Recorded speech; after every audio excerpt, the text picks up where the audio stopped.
दोस्तों चलिए आज की वीडियो शुरू करते हैं। दोस्तों वीडियो शुरू करने से पहले मैं आपको एक बात बता दूं कि आपने अभी तक हमारे इस चैनल को सब्सक्राइब नहीं किया हो तो नीचे पर आपको ग्रीन बटन में सब्सक्राइब करके लिखा रहा होगा, इसके ऊपर क्लिक कर लीजिए और साइड में नोटिफिकेशन बेल भी आएगा, उसको भी क्लिक कर लें ताकि आपको मिल सके हमारे अगले वीडियो की नोटिफिकेशन सबसे पहले और आप कुछ नया सीख सके।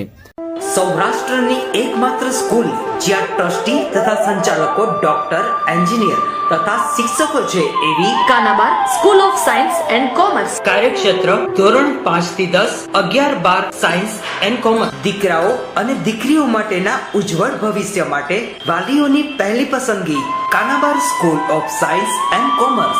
અહીં છે શ્રેષ્ઠ શિક્ષકો દ્વારા મર્યાદિત સંખ્યામાં વિદ્યાર્થીઓ માટે ભણતર, અલગ અલગ સાયન્સ લેબ, કોમ્પ્યુટર લેબ, દીકરાઓ તથા દીકરીઓ માટે અલગ અલગ હોસ્ટેલ સાથે શુદ્ધ સાત્વિક ભોજનની વ્યવસ્થા, ટ્રાન્સપોર્ટેશનની સુવિધા. જી તેમજ નીટની તૈયારી સ્કૂલમાં જ. તો આથી વિશેષ આપ આપના બાળક માટે શું ઈચ્છો તો આજે જ એડમિશન માટે સંપર્ક કરો.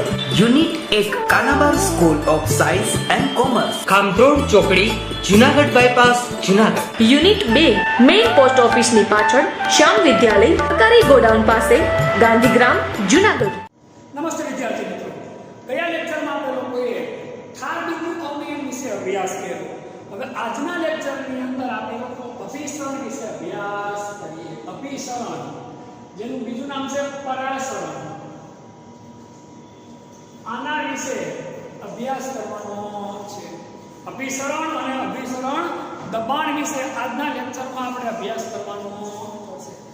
ત્યારબાદ અસામાન્ય મોલકદળનો અભ્યાસ કરશું કે જે પોઈન્ટ 12 સાયન્સમાં એવું છે તો કે નીકળી ગયો છે, છતાં એને લગતી પણ માહિતી આપણે પૂરી કરશું. હવે આજના લેક્ચરમાં આપણે લોકો એક અભ્યાસ કરવાનો અભિસરણ અથવા તો પરાસરણ. અભિસરણ અથવા પરાસરણ પહેલા આપણને લોકોને અર્ધપારગમ્ય પડદો એટલે શું એ ખબર હોવી જોઈએ. અર્ધપારગમ્ય પડદો આ શું વસ્તુ છે એ આપણને ખબર હોવી. એક એક પોઈન્ટ તબક્કાવાર સમજીએ એટલે આપણે સહેલાઈથી અભિસરણ દબાણ વિશે અને અભિસરણ વિશે પૂરેપૂરી માહિતી સમજી. જાળીદાર રચના ધરાવતા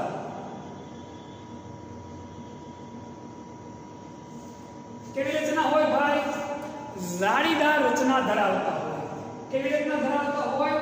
જાળીદાર રચના ધરાવતા હોય અને સૂક્ષ્મ છિદ્રો આવેલા હોય. જાળીદાર રચના ધરાવતા હોય અને ખૂબ સૂક્ષ્મ છિદ્રો આવેલા હોય કે જે દ્રાવકના કે જેમાંથી દ્રાવક ખાસ કરીને પાણી જેવા દ્રાવકના અણુઓ પસાર થઈ શકે.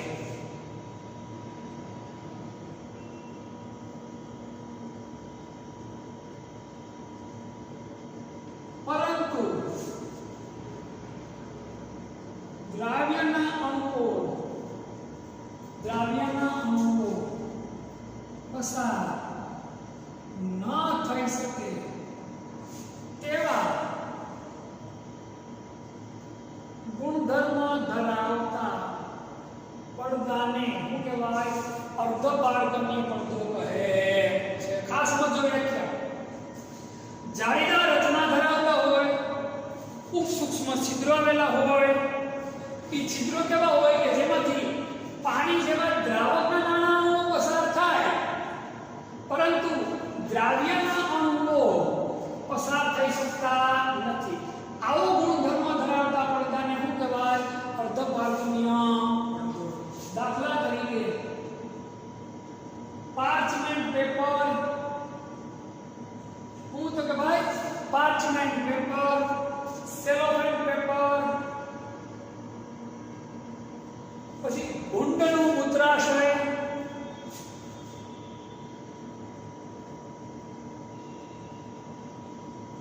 વગેરે અર્ધપારગમ્ય પડદાના શું છે તો કે ઉદાહરણો છે. કોના ઉદાહરણ છે તો કે ભાઈ અર્ધપારગમ્ય પડદાના ઉદાહરણો છે. કોપર ફેરોસાયનાઇડ, ખાસ યાદ રાખજો. કોપર ફેરોસાયનાઇડ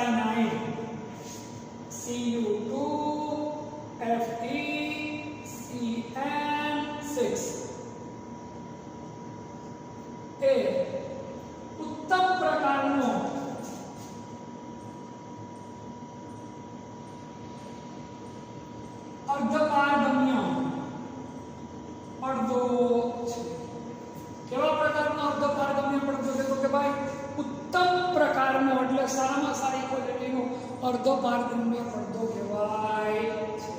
તો અર્ધ પારગમ્ય પડદાની આ માહિતી છે, સ્ક્રીનશોટ લઈ લો. અગત્યની માહિતી સમજાવો અર્ધ પારગમ્ય પડદો, તો એટલી માહિતી લખવાની. હવે આપણો પછીનો પોઈન્ટ આવે છે અભિસરણ. અભિસરણ એટલે શું? હવે પછીનો પોઈન્ટ આપણો એ થશે અભિસરણ, જેનું બીજું નામ છે તો કે ભાઈ પરાક્ષણ.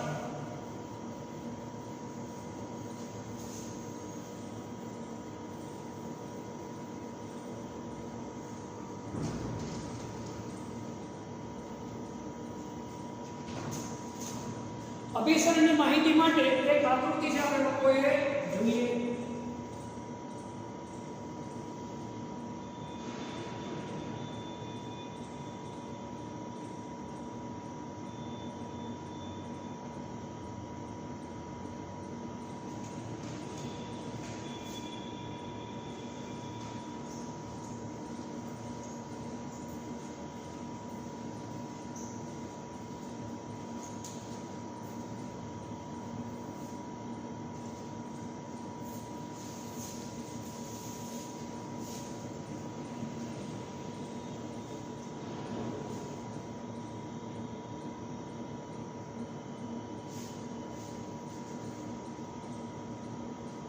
આવું છે શુદ્ધ દ્રાવ. શું છે? શુદ્ધ દ્રાવ.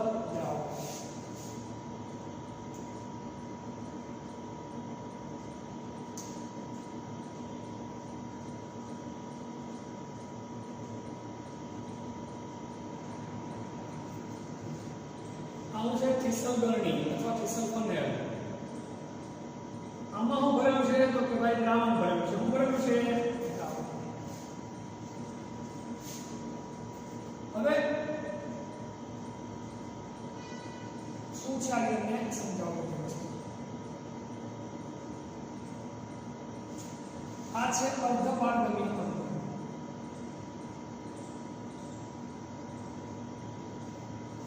પૂછો તો કે અર્ધ પારગમ્ય.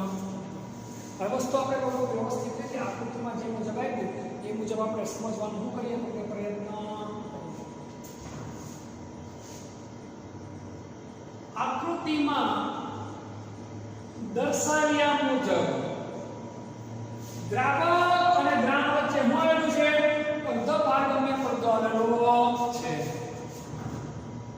દ્રાવણ અને દ્રાવક વચ્ચે હું તો કે ભાઈ અર્ધ પારગમ્ય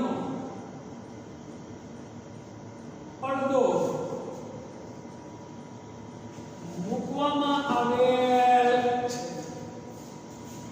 હવે આમાં અર્ધ પારગમ્ય પડદાની ખાસિયત શું? મેં તમને થોડી વાર પહેલા કીધું. અર્ધ પારગમ્ય પડદો છે એ દ્રાવકના અણુનું કરી શકે, એનું સ્થાનાંતરણ કરાવી શકે, પણ દ્રાવ્યનું કરાવી શકે નહીં. એટલે દ્રાવકના અણુ આમાં હારી પડી શકે, બીજા કોઈમાં કાંઈ દ્રાવ્ય પદાર્થમાં કોઈ પ્રકારનો કાંઈ ફેરફાર થઈ શકે નહીં. ખાસ યાદ રાખજો. અહીં દ્રાવકના અણુઓ જ આર પાર જઈ શકે. કોના અણુઓ આર પાર જઈ શકે? તો કે ભાઈ દ્રાવકના, દ્રાવ્યના નહીં. એટલે દ્રાવકના અણુઓ દ્રાવકમાંથી કેમાં જાય? દ્રાવણમાં જાય. અહીં દ્રાવકના અણુઓ દ્રાવકમાંથી કેમાં જાય છે ભાઈ? દ્રાવણમાં જાય છે. જેથી દ્રાવણનું સ્તર કેવું જાય? ઊંચું. જેથી થીસલ ગરણીમાં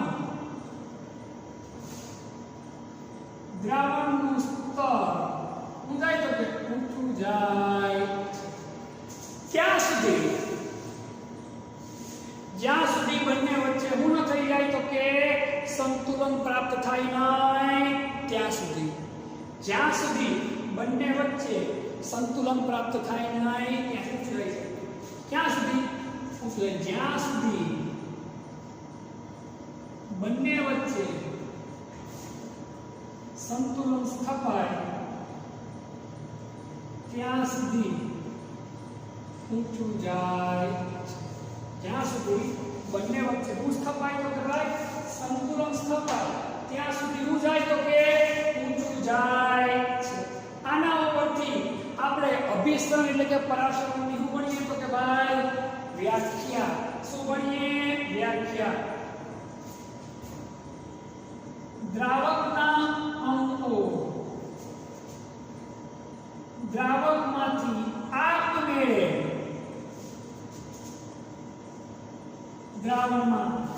દ્રાવકના અણુઓ દ્રાવકમાંથી આપમેળે દ્રાવણમાં શું થાય તો કે વહે છે।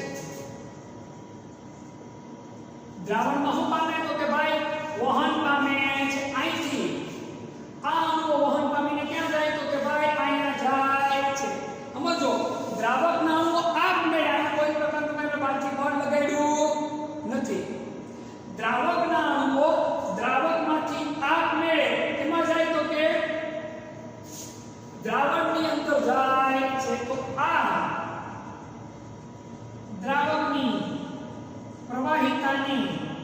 પ્રવાહિતા અથવા વહનશીલતાને શું કહેવાય તો કે અભિસરણ તરીકે ઓળખવામાં આવે છે। શું છે તો કે અભિસરણ તરીકે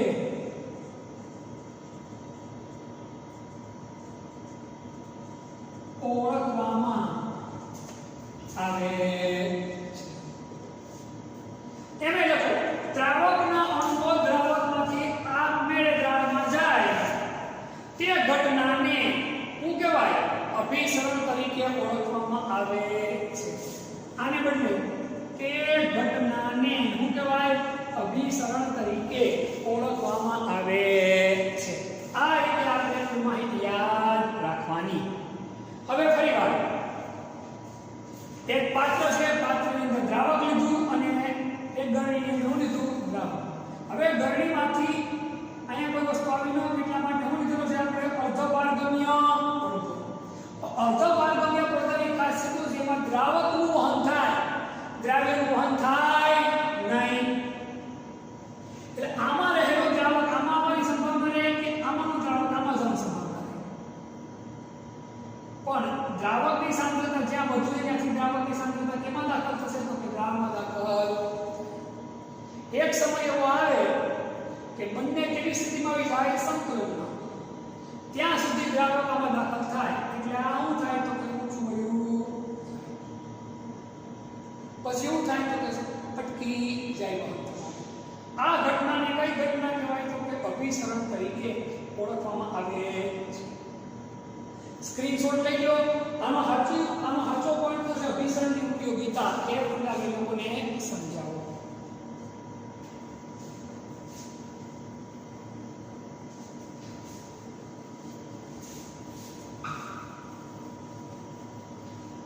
અભિસરણની ઘટનાની ઉપયોગિતા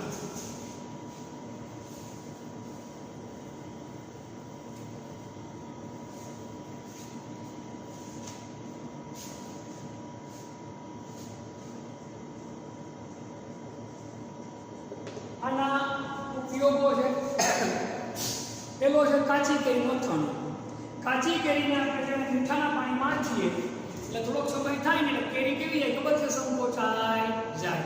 એ કોની કઈ ઘટનાને આભારી છે તો કે ભાઈ અભિસરણની ઘટનાને આભારી છે। પરિવાર કાચી કેરીને મીઠાના પાણીમાં નાખીને શું કરીએ તો કે આપણે આ છીએ કાચી કેરીનો મુરગો બનાવીએ તમે કેરી ખાવ તમે એટલે સંકોચાયેલી હોય કેવી હોય સંકોચ એટલે લાંબો સમય ટકે બાકી બગડી જાય। કાચી કેરીને મીઠાના પાણીમાં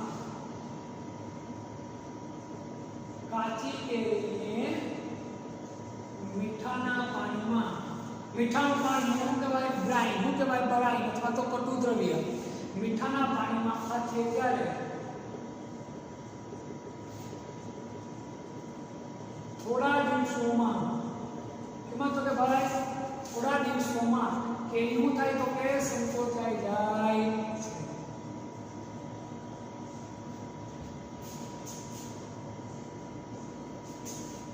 આવું થાય તો કે અભિસરણની ઘટનાની પહેલી ઉપયોગિતા। બીજી ઉપયોગિતા કરમાયેલા ફૂલને પાણીમાં નાખો એટલે ફરી પાછા શું થઈ જાય તરત થઈ જાય ઉરમાયેલા ફૂલને પાણીમાં નાખતા તાજા થાય છે. આ માટે પણ કઈ ઘટના જવાબદાર છે તો કે ભાઈ અભિસરણની ઘટના જવાબદાર છે. લોહીના કોષને તમે ક્ષારવાળા પાણીમાં નાખો એટલે લોહીના કોષ શું થાય તો કે ક્ષીણ થઈ એટલે ફાટી જાય. લોહીના કોષને ક્ષારવાળા પાણીમાં નાખતા તે ક્ષીણ થાય એટલે શું થાય તો કે ફાટી ક્ષીણ થઈ જાય ફાટી જાય. આ ઘટના માટે કોઈ ઘટના આના માટે કોઈ ઘટના જવાબદાર છે અભિસરણ. એટલે જે લોકોને શું કહેવાય નિમક વાળી વસ્તુ વધારે કે વધારે ઠંડી વસ્તુ ખાવાની શોખ હોય ને એ લોકો થોડાક મેદસ્વી હોય, પ્રમાણમાં કેવા હોય તો કે જાડા હોય. વનસ્પતિમાં પાણીનું વહન, વનસ્પતિમાં પાણીના વહન માટે પાણી અને ક્ષાર બેના વહન માટે કઈ ઘટના જવાબદાર છે અભિસરણ. મૂળિયામાંથી પ્રકાંડ સુધી પ્રકાંડથી પર્ણ સુધી પાણીનું અને ક્ષારના વહન માટે કઈ ઘટના જવાબદાર છે તો કે ભાઈ અભિસરણની ઘટના જવાબદાર છે. ગાજરની વાત કરીએ આપણે. ગાજરમાંથી પાણી ઉડી એટલે ગાજર શું થઈ જાય તો કે હું કહીએ લબડી જાય. પાછું પાણીમાં નાખો તો પાછું કેવું થઈ જાય કડક થઈ. એના માટે તો કઈ ઘટના જવાબદાર છે તો કે ભાઈ અભિસરણની ઘટના જવાબદાર છે. ગાજર પાણી ગુમાવતા ગાજરમાંથી પાણી ઉઠે એવું કહી જાય આપણે એટલે નરમ પડી જાય. ફરી પાછું પાણી નાખો, ફરી પાછું પાણીમાં નાખતા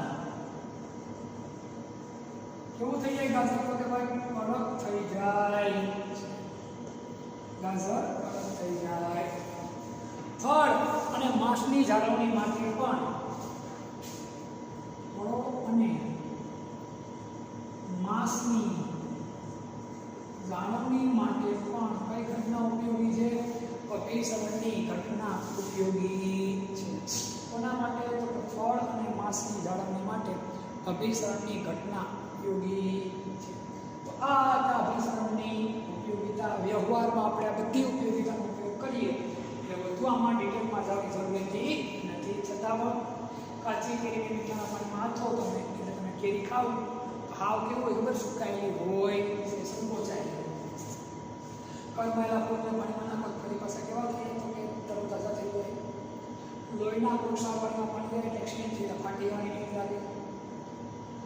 વનસ્પતિમાં પાણીનું વહન મૂળથી લઈ પ્રકાંડ પર્ણ સુધી પાણીનું જે વહન થાય એના માટે અભિસરણની ઘટના જવાબદાર છે. ગાજર 1-2 દિવસ રહેવા દો એટલે હાવ બગડી જાય થઈ જાય. પાછું પાણીમાં નાખો અમુક કલાક એટલે પાછું તરતાજા થઈ જાય. ફળ અને માંસની જાળવણી માટે ખાસ કરીને કોલ્ડ સ્ટોરેજમાં સંગ્રહ કરતા હોય ત્યારે એમાંથી નકામા દ્રવ્યો કેમ દૂર કરવા, બધાની વસ્તુ કેમ દૂર કરવી એના માટે અભિસરણની ઘટના જોવું કે ઉપયોગી છે. વધુ અગત્યનો પોઈન્ટ આપણો આના પછીનો અભિસરણ દબાણ. કયો પોઈન્ટ છે આપણો તો કે ભાઈ અભિસરણ દબાણ.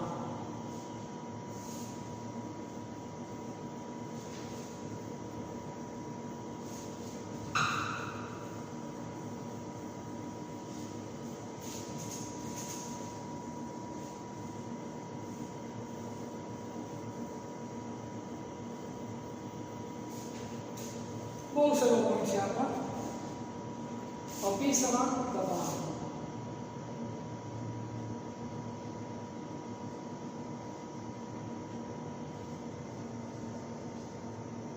અભિસરણ દબાણ પાય જોઈએ આપણે આના માટે આકૃતિ બનાવીએ.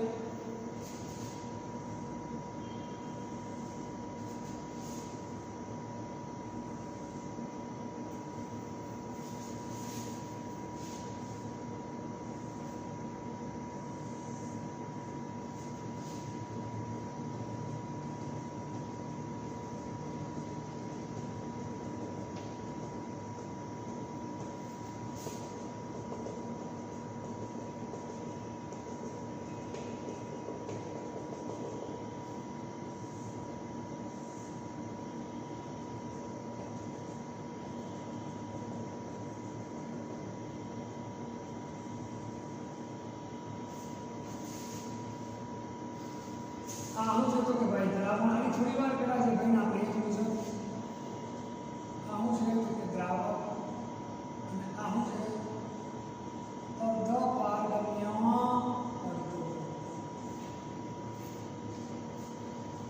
આ જાગે આપણે આકૃતિ બને એક જ પાત્રની સાથે બંને પાત્ર કેવા લઈ લીધા આપણે અલગ અલગ. હવે દ્રાવણ અને દ્રાવક વચ્ચે આપણે શું મૂકેલો છે તો કે અર્ધ પારગમ્ય પડદો મૂકેલો છે, જેના કારણે વહન પણ કરી શકે. દ્રાવકના અણુઓ શું કરી શકે તો કે વહન કરી શકે, દ્રાવ્યના અણુઓ કરી શકે નહીં. આમાં જો ખાસ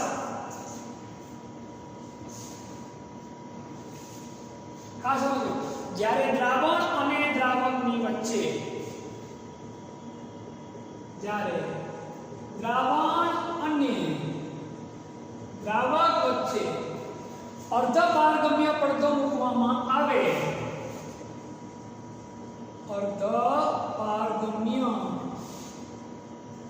પડદો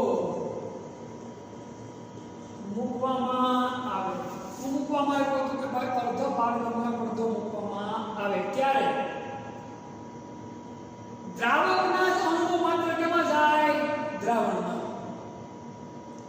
પણ દ્રાવ્યના અણુઓ દ્રાવકમાં આવે કે આમાંથી દ્રાવક આવી શકે, પણ દ્રાવ્યના અણુઓ આવી શકે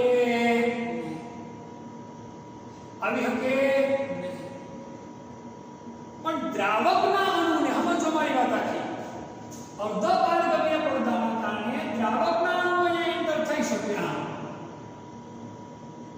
પણ જો અહીંયા તમે કાંઈક એવું દબાણ લગાડો કે જેથી દ્રાવકના અણુઓ અર્ધ પારગમ્ય પડદામાંથી અહીંયા આવી શકે નહીં, તો એ દબાણને કયું દબાણ કહેવાય? અભિસરણ દબાણ તરીકે ઓળખવામાં આવે છે. સમજો, દ્રાવણ અને દ્રાવક વચ્ચે અર્ધ પારગમ્ય પડદો મૂકવામાં આવે અને દ્રાવણ પર વધારાનું બહારથી દબાણ આપવામાં આવે કે જેથી દ્રાવકના અણુઓ અર્ધ પારગમ્ય પડદામાંથી દ્રાવણમાં દાખલ થઈ શકે નહીં. બહારથી દબાણ આપવામાં આવે કે જેથી દ્રાવકના અણુઓ અર્ધ પારગમ્ય પડદામાંથી દ્રાવણમાં દાખલ થઈ શકે નહીં.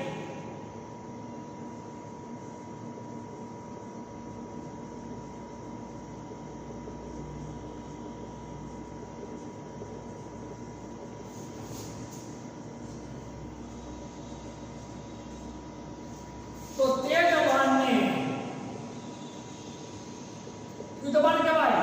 અભિસરણ દબાણ તરીકે ઓળખવામાં આવે. સમજો, દ્રાવક અને દ્રાવણ વચ્ચે શું રચે છે? અર્ધ પારગમ્ય પડદો. અર્ધ પારગમ્ય પડદો જે છે એ દ્રાવ્યને ના વહનને રોકે, દ્રાવકના વહનને રોકે નહીં. આમાંથી દ્રાવકના અણુઓમાં દ્રાવણની સપાટી કઈ જવા માંડે? ઊંચી. પણ તમે અહીંયા કાંઈ એક દોડ લગાડો કે જેથી આમાંથી એક પણ દ્રાવકનો એક પણ કણ દ્રાવણની અંદર દાખલ થઈ શકે નહીં, તો એ જે દબાણ હોય એ દબાણને કયું દબાણ કહેવાય? અભિસરણ દબાણ તરીકે ઓળખવામાં આવે છે. આનું સૂત્ર આપણે જોઈએ ખાસ. અભિસરણ દબાણ છે કે આપેલા તાપમાનની અભિસરણ દબાણ આપેલા તાપમાને દ્રાવણની સાંદ્રતાના કયા પ્રમાણમાં હોય? સમપ્રમાણમાં હોય. આપેલા તાપમાને દ્રાવણની સાંદ્રતા C અથવા શું કહેવાય? મોલારિટી ના સમપ્રમાણમાં હોય છે. સાંદ્રતા C એનું બીજું નામ શું થાય? મોલારિટી. એની સંજ્ઞા એમ પણ કરી શકો તમે. મોટો કાઉન્સ અહીં લખીએ કોઈને પણ સાંદ્રતાની સંજ્ઞા છે. કઈ કાઉન્સ? તો કે મોટો કાઉન્સ. આ જે મોટો કાઉન્સ છે એ પણ કોણ નિશાની છે? તો કે સાંદ્રતા. તમારું મન પડે કે તમે લખી શકો. એના કયા પ્રમાણમાં હોય? સમપ્રમાણમાં. પાઈ સમપ્રમાણતા નિશાની દૂર કરો એટલે થશે કે આ શું છે તો કે ભાઈ વાયુ અચળાંક.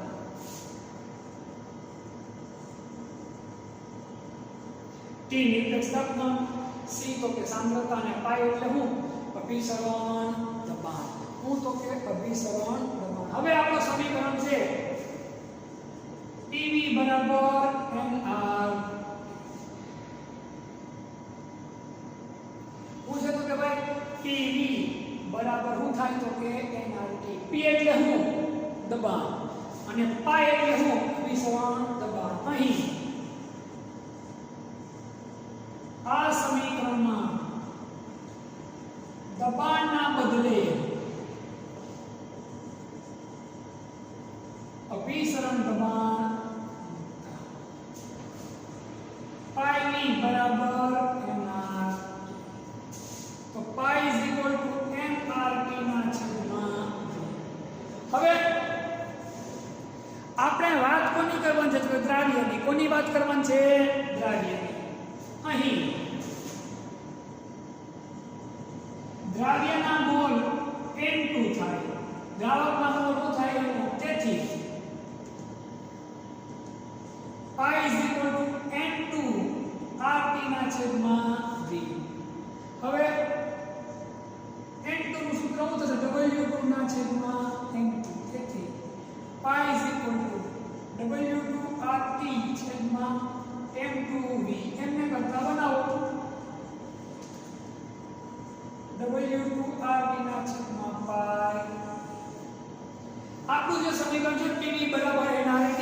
11 માં તમે બેટા P ને બદલે હું શબ્દ મૂક્યો આપણે પાઈ. બીજો કોઈ પ્રકારનો કાંઈ ફેરફાર કર્યો નથી. આ છે અભિસરણ દબાણ. હવે અભિસરણ દબાણની આપણે શું ભણવાની થાય તો કે ઉપયોગીતા. ફરીવાર એકવાર આપણે જોઈ લઈએ પછી ઉપયોગીતામાં આગળ વધીએ. જ્યારે દ્રાવણ અને દ્રાવક વચ્ચે શું રાખેલો હોય? અડધો પારગમ્ય પડતો રાખેલો હોય અને દ્રાવણ ઉપર વધારે શું લગાડવામાં આવે? બહારથી દબાણ. દબાણ કેટલું હોય? તેથી દ્રાવકના અણુઓ દ્રાવણમાં દાખલ થઈ શકે. એ દબાણને કયું દબાણ કહેવાય? અભિસરણ. અભિસરણ દબાણ આપેલા તાપમાને સાંદ્રતા એટલે મોલારિટીના કયા પ્રમાણમાં હોય? સમપ્રમાણમાં. આના પહેલાના જે ગુણધર્મ ભેળે એ બધા કોના સમપ્રમાણમાં હોય? મોલાલિટી. આ શું છે? મોલારિટી. પાઈ ચલે છે C. પાઈ RC. હવે આપણું સૂત્ર છે PV બરાબર NRT માં દબાણના બદલે આપણે શું મૂકીએ તો કે અભિસરણ દબાણ. શું મૂકીએ આપણે? અભિસરણ દબાણ. PV NRT. P ને બદલે શું મૂકી દીધા? પાઈ. હવે અહીંયા દ્રાવ્યના મોલ છે એને બદલે શું લખવાના આપણે? N2. તો પાઈ N2 RT ના છેદમાં V. મોલનું સૂત્ર શું છે તો કે ભાઈ વજનના છેદમાં અણુભાર. તો દળના છેદમાં અણુભાર એટલે W2 નું છેદમાં M2. M2 ને કરતા કર્યા W2 RT ના છેદમાં પાઈ. આ સમીકરણમાં દ્રષ્ટિએ અગત્યનું છે. પરીક્ષાની દ્રષ્ટિએ પણ અગત્યનું, નીટ જે ડબલની દ્રષ્ટિએ પણ અગત્યનું. હવે વાત કરીએ આની ઉપયોગિતાની. તો પ્રોટીન, પોલિમર અને બૃહદ અણુ એટલે ખાસ DNA અણુ એ બધાના મોલર દળ નક્કી કરવા માટે આ પદ્ધતિ ખૂબ જ ઉપયોગી છે. ખાસ યાદ રાખો. પ્રોટીન, પોલિમર, બીજા બૃહદ એટલે કે જટિલ અણુઓ તેમજ બીજા બૃહદ અણુઓના અણુભાર નક્કી કરવા માટે અથવા તો મોલર દળ નક્કી કરવા માટે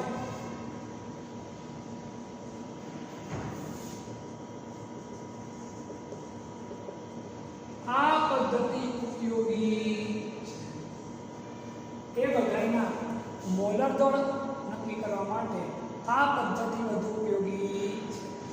આ પદ્ધતિ બીજી બધી પદ્ધતિ કરતાં વધુ લાભદાયી છે. આ પદ્ધતિ મોલર દળ શોધવાની અન્ય પદ્ધતિ કરતાં વધુ ઉપયોગી છે. કારણ કે શું કામ આ પદ્ધતિ મેં કીધું? કારણ કે અહીંયા કોનો ઉપયોગ થાય? મોલારિટી. જ્યારે બીજા બધાયમાં કેમ કોનો ઉપયોગ થતો તો કે મોલારિટીનો ઉપયોગ થતો, કારણ કે અહીં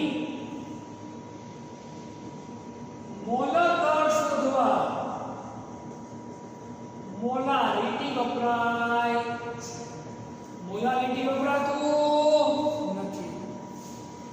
બીજું, આ પદ્ધતિ ખાસ કરીને જૈવિક અંગ એટલે જીવંત અણુ, પ્રોટીન, પોલિમર એ બધા માટે ખૂબ જ ઉપયોગી છે, કારણ કે એની દ્રાવ્યતા કેવી છે? ખૂબ જ ઓછી. કેવી છે? ખૂબ જ ઓછી. એટલે આ પદ્ધતિ પ્રોટીન, પોલિમર તેમજ બીજા બૃહદળના મોલર દળ નક્કી કરવા માટે ખૂબ જ ઉપયોગી છે, કારણ કે આ બધાની દ્રાવ્યતા કેવી છે? ખૂબ જ ઓછી છે. આની દ્રાવ્યતા ઓછી હોવાના લીધે આ પદ્ધતિ ખૂબ જ ઉપયોગી છે. અને ઉપયોગિતા પર આપણને ખાસ આવડવી જોઈએ. સ્ક્રીનશોટ લઈ લો, પછી આગળના પોઈન્ટમાં આપણે જઈએ. હવે આના આધારે આપણે દાખલો છે આપણે હવે જોઈ લઈએ.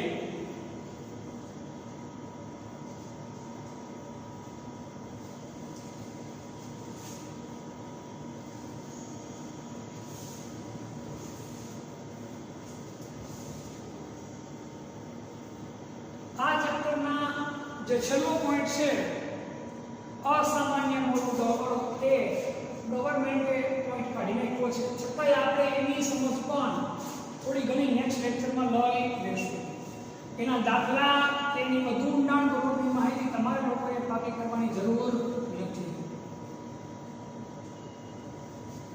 એટલે જે કોઈ પણ માહિતી સરકારે એમ લખેલું છે કે ભાઈ આપણે પરીક્ષામાં નહીં પૂછશું એટલે બાકી ન કરો તો તમે ચાલશે.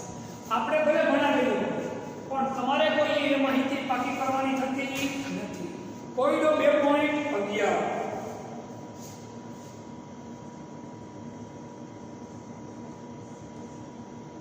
પ્રોટીનનું 200 સેન્ટીમીટર ઘન જલીય દ્રાવણ,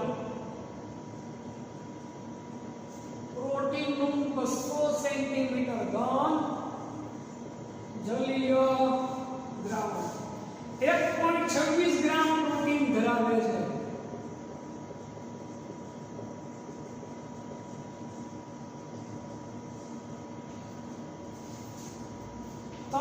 કેલ્વિન તાપમાને, क्या तापमान है? तो कि भाई 300 केल्विन तापमाने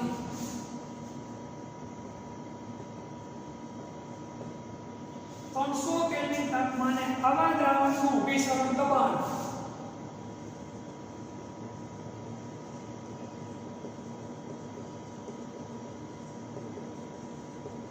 આવા દ્રાવણનું અભિસરણ દબાણ 2.57 × 10⁻³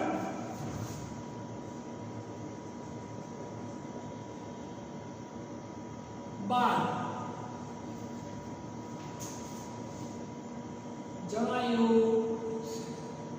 તો પ્રોટીનનું મોલર દર શોધો.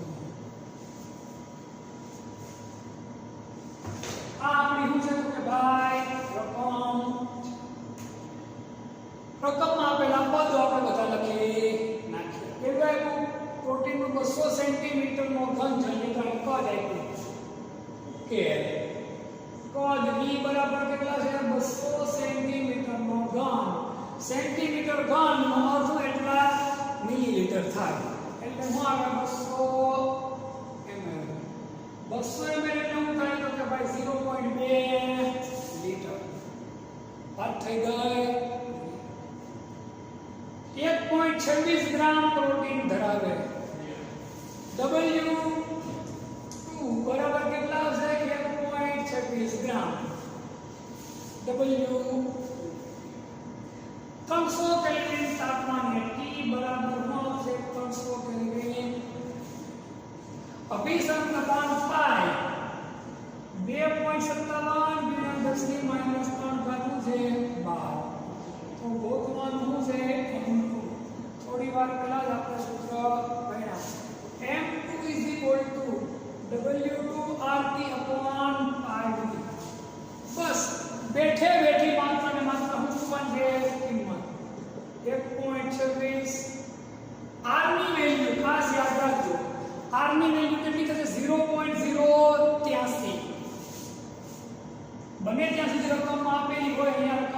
એવી નથી 0.083 અહીંયા આની વેલ્યુ કેટલી થશે તો કે ભાઈ 0.083 તાપમાન કેટલું છે તો કે ભાઈ 300 પાય કેટલા છે તો કે ભાઈ 2.57 × 10⁻³ અને આ કેટલા છે તો કે ભાઈ 0.2 આર ની વેલ્યુ કેટલી તો કે ભાઈ 0.083 લિટર ઇન્ટુ બાર ઇન્ટુ મોલની ઓક્સાઇડ ઘાત કેલ્વિનની ઓક્સાઇડ ઘાત આ એકમમાં આની વેલ્યુ આ બસ હવે બેઠા બેઠા પદ મૂકવાના જ છે આ 10⁻³ ઉપર વહી જાય તો કેવી થઈ જાય પ્લસ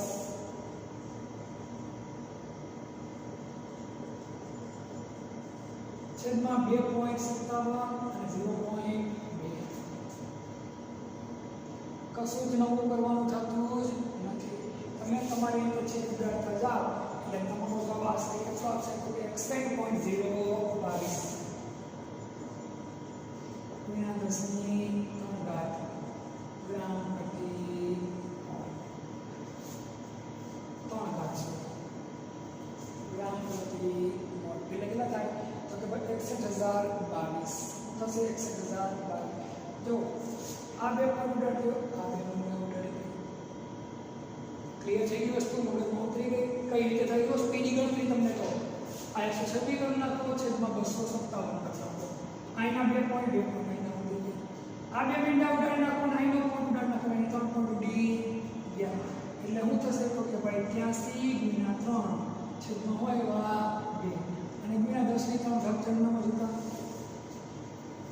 83 3 123 કારણ કે 257 અને 2 કરો એટલે તમારે કેટલા છે 61.022 કેટલા તો કે ભાઈ 61.022 આ રીતે ગણતરી કરો તમે તો તમને એકદમ સેમ જવાબ તમને ક્લિયર તો આજે આપણે અહીંયા અટકાવીએ નેક્સ્ટ લેક્ચર હશે આપણો આ ચેપ્ટરનો છેલ્લો લેક્ચર પછી આપણે અગર અભ્યાસ વધારે